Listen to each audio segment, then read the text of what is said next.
Alright, welcome back to the channel. We have a few updates for you guys on where all the cars have been and all the work that's been getting done behind the scenes.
So first off, the silver Too Fast Too Furious Skyline GTT. We actually ran into some issues and had some blemishes in the paint process, and we really wanted to correct that before the car gets fully assembled, because to re-correct all those little issues that came up after the car is built, it's a huge headache. It actually gets all the nice and fresh parts super dirty again, and with color sanding and buffing and all that stuff and color correction after the fact causes a huge mess. So we wanted to make sure we took care of that before the car comes back to the shop and gets fully reassembled with its RB25 that has now been powder coated, twin turboed, and all the new parts that we have for that car. It's coming back hopefully in about another 7 to 10 days. The body will be perfect and we'll be ready to put all the new parts back in it. Next off is our white V-Spec GTR that is being color changed to black.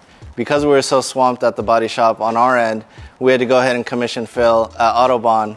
We also sourced some bumper vents and extraction gills so that they could be modified to the stock front bumper.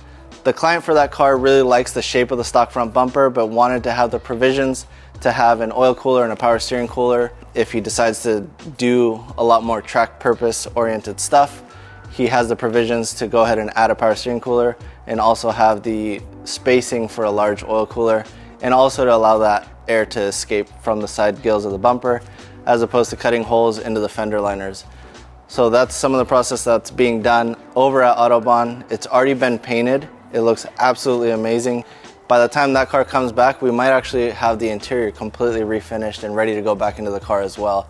So when the car comes back, it's going to be all one piece, that super deep gloss black and a fresh new interior. It just looks insane. It's the deepest black I've seen in a long time. Next off is the Ferrari 288 GTO project. It almost looks like a complete car for the first time. All the windows are in it. The glass is finally fitted. We had a mishap at the old shop where the original glass to the car was being fitted and it actually cracked upon installation. It took actually 2 windshield manufacturers to find the correct glass that had the right contours to fit the roof line, the A-pillars, and the moldings on that 288 GTO project. Everything was previously fitted to the old glass.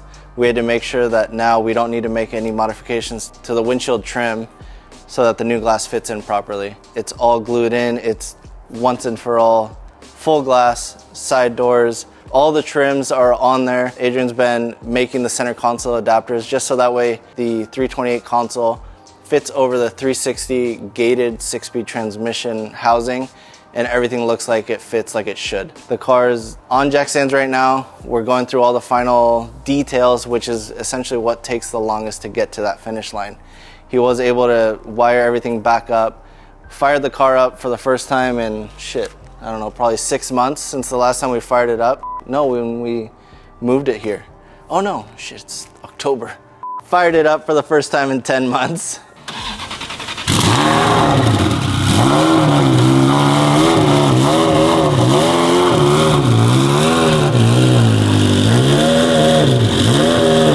It was turnkey. No issues, no smoking, everything idled and started up as it should. The car sounds absolutely insane. There are going to be some modifications in the near future to finish off the exhaust system. The exhaust system that's been on the car was essentially just to get it up and running and to the dyno. Now that that's finished up, it's gonna get all the details worked out, finish the interior. The interior is coming along, the door panels are done, headliner's finished. Adrian's making the final center console pieces, like I mentioned, to wrap the center console in the new material, get the seats installed. After the interior is in, everything's buttoned up and the car is ready to go, it's gonna go off to get its first street alignment. So we're gonna go ahead and send it over to Sun at Shop Formula S, get the car dialed in for alignment, figure out if we need to change the center lock spacer setup so that way the wheels fit the body more properly and actually fill it with the meats. That's what I'm talking about. RVs. At that point, we're gonna head on over to Works Corsa, get the final exhaust finished up, try to tone down the noise a little bit. Being that we've only heard the car inside a warehouse every time we start it up, it's insanely loud. For it having twin turbos that should essentially muffle the noise a little bit, it's kind of surprising as to how loud it is. So we're gonna try to tone it down, at least for startup, so that way you can start the car quietly and let it warm up, and then maybe have some valves that'll open it up so that way when you get into boost, the valves open up and it's just full noise and it's just absolutely insane.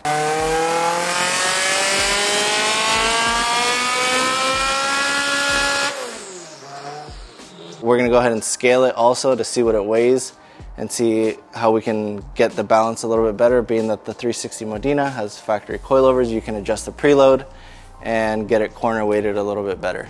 Next up, we have the 72 Nissan Hakosuka Skyline. Hakosuka. This has that 6-cylinder dual overhead, naturally aspirated Gen V ITBs, high-rise NA header.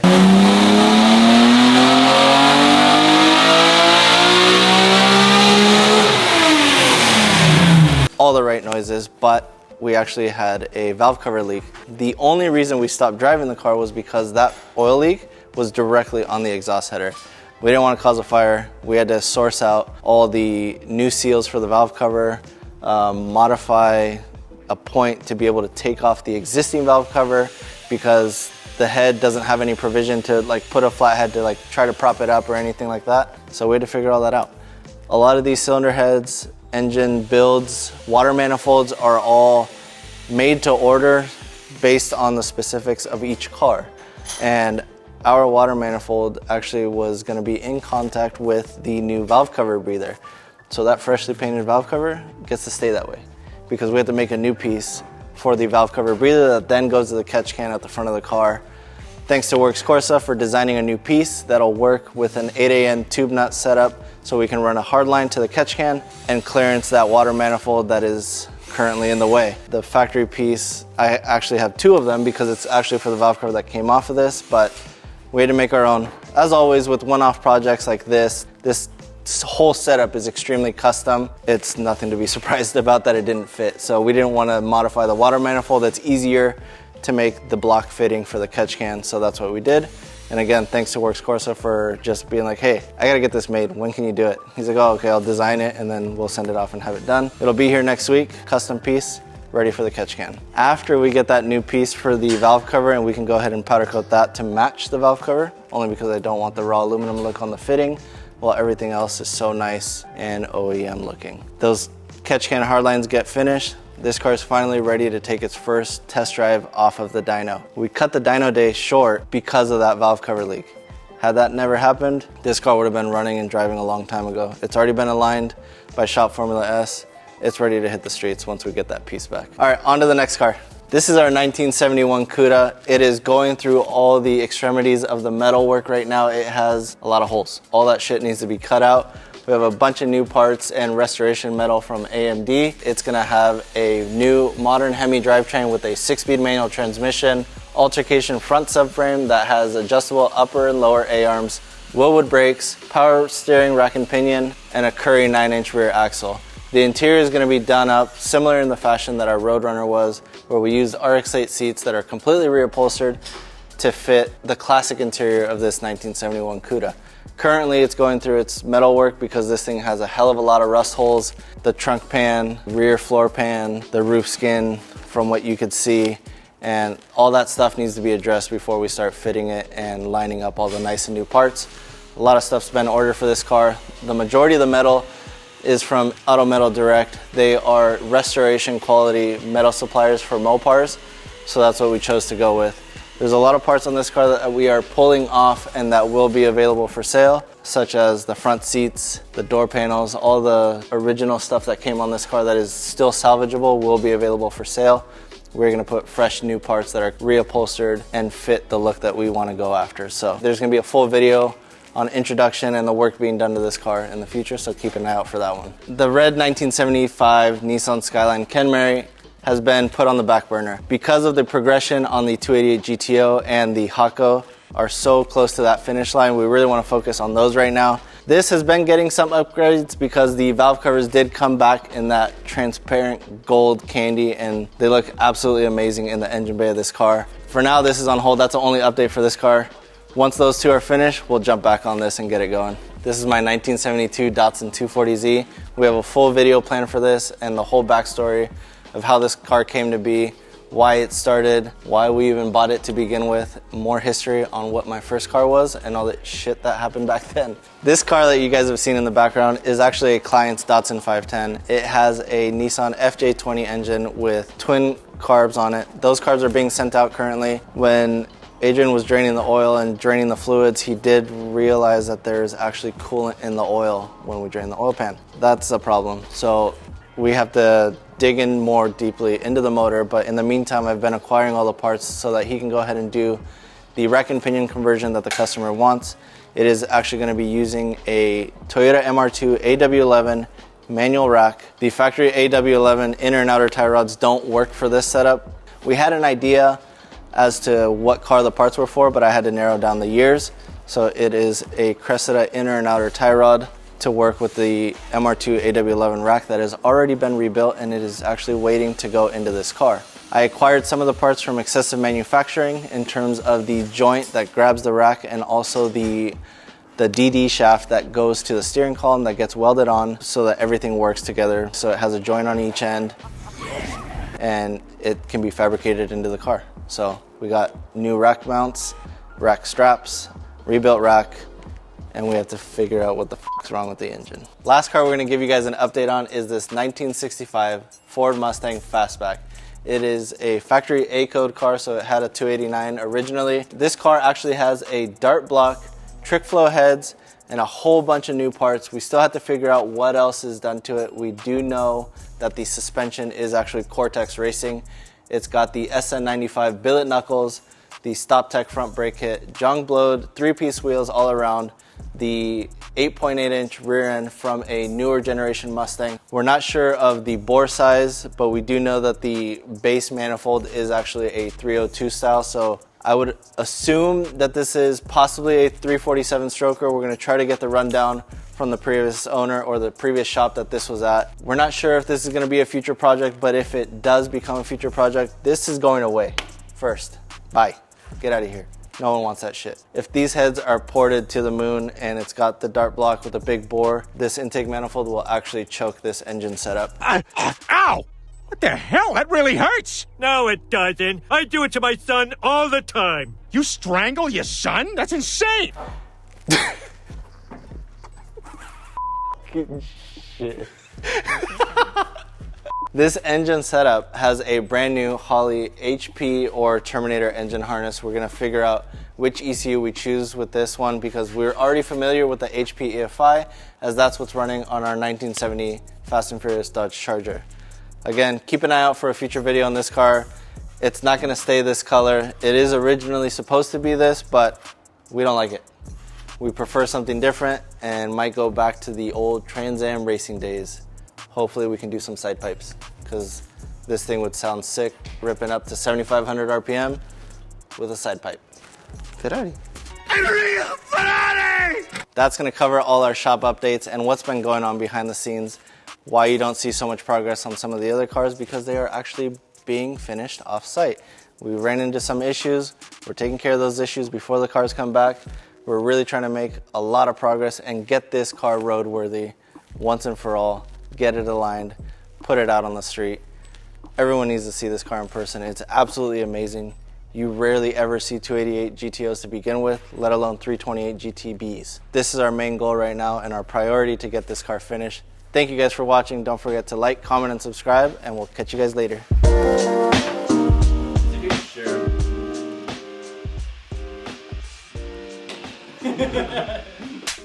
Should we stand over there and open the gate and then we go one by one? Like, f off. No good. Here he comes to ruin my clip. Oh boy. You want me to film and now you're gonna interrupt me for something not important like GX, like GX stuff, or Land Cruiser, or FL5 shit. Go away. That'll be a huge departure from having to listen to you ramble about your bullshit. 4-lug or 5-lug? What do you want? Do you want to do this video? Do you need to do your hair first? You need to get it all ready. Let me go under your beard. And then you need to dust your eyebrows. You f***ing ashy bitch. It's f***ing dry season, okay?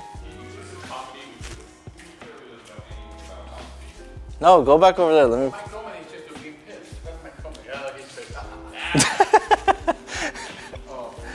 What? Are you gonna make noise, bitch? Yeah. Hurry You up. have to film here. Hurry up. No, I can't hurry up. I mean, we know that. You said it. I have a splinter in my finger, and I don't know how I got it. It's probably metal. I feel it. It's f***ing annoying. Oh, could you hear me chewing? No, I can't. Oh. I was like, oh, fuck. The next video isn't the motor. It's the fucking paint. There's a motor, there's a sequential, there's a triple disc, there's a diff. And I don't know. And you can kind of see it back there. Oh, yeah, for sure. See your dad doing nothing all the time. Yeah, because you're fucking filming. He looked up actually. You can't hear. He's probably watching F1 things. You're watching F1 stuff? But it's like, what are we gonna do besides fix the burn and change the bumper? Okay, we're done. 5-minute video. Not that easy, dude. You guys think that everything is like Okay, but that's video magic. That's as much footage as you're gonna need. big genie over here. No, but that's as much as it's gonna be used. And he's filming, right? You? I just stand awkwardly. Awkwardly. Okay, can you get the f out of my shot now? I thought you were going that way.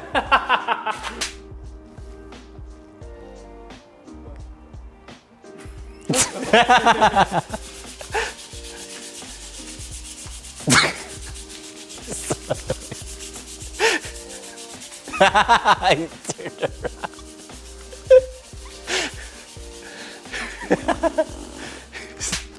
Back at it again with the 1971 Cuda. I almost slipped. Fucking ate it. That back arc reminds me of Nacho Libre. They may have the appearance of riches, but beneath the clothes, we find a man. How do you even know what that is? You were like 10. You fucking Nacho Libre. Esqueleto on the camera work, dude.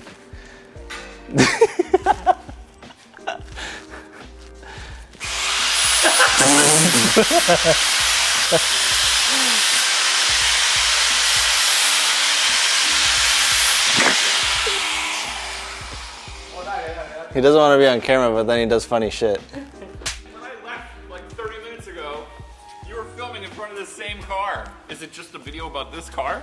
Go away. Or is it a video about the whole shop? Talk about FL5s with Daryl. Go. I hope your dad's in this more than you He are. is. Go away. Because you suck. Bitch.